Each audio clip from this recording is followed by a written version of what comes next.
Brought to you by Agilus Diagnostics.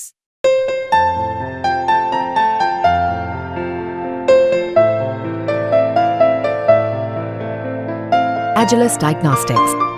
Lok Sabha चुनाव में UP की जनता की तरफ से मिले जनाधार से जहां कांग्रेस और फिर समाजवादी गठबंधन का जो सहाय है, तो वहीं बीजेपी के लिए सीटों का समीकरण भी सिरदर्द बन गया। राज्य में कुछ ही वक्त बाद 10 विधानसभा की सीटों पर उपचुनाव होने हैं। बीजेपी चुनाव से पहले ही परफॉर्मेंस को सुधारने का रास्ता निकाल रही है, वहीं कांग्रेस अब एक नई स्ट्रेटजी भी तैयार कर रही है।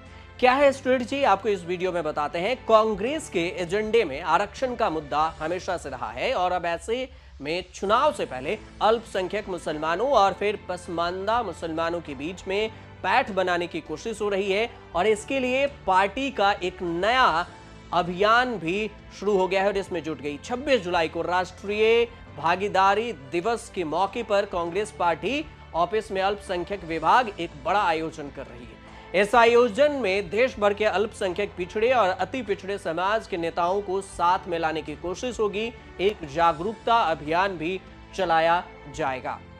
आपको यह भी बता दें कि उत्तर प्रदेश में 10 विधानसभा सीटों पर उपचुनाव होने हैं। इनमें से करहल, मिल्कीपुर, कटहेरी और कुंदरकी, गाजियाबाद, खैर, इसके अलावा गाजीपुर, फूलपुर, ये सब विधानसभा की सीटें हैं। इनमें से 5 सीटों पर समाजवादी पार्टी का पहले से दबदबा है। आरएलडी निषाद पार्टी की 1-1 सीटें, जबकि बीजेपी के हिस्से में 3 सीटें हैं। अब इस बार कांग्रेस ने कमर कस ली है और कहा जा रहा है कि कांग्रेस और सपा मिलकर 10 सीटों पर उपचुनाव लड़ेंगे, जिसमें से 7 सीटों पर सपा पहले ही सेंध लगाने की कोशिश कर रही है। इस बीच में लोकसभा चुनाव में समाजवादी पार्टी के बढ़ते हुए ग्राफ को बीजेपी के लिए मुसीबत की घंटी माना जा सकता है। ये उपचुनाव बीजेपी को हो सकता है कि योगी आदित्यनाथ के लिए कठिन परीक्षा भी साबित हो।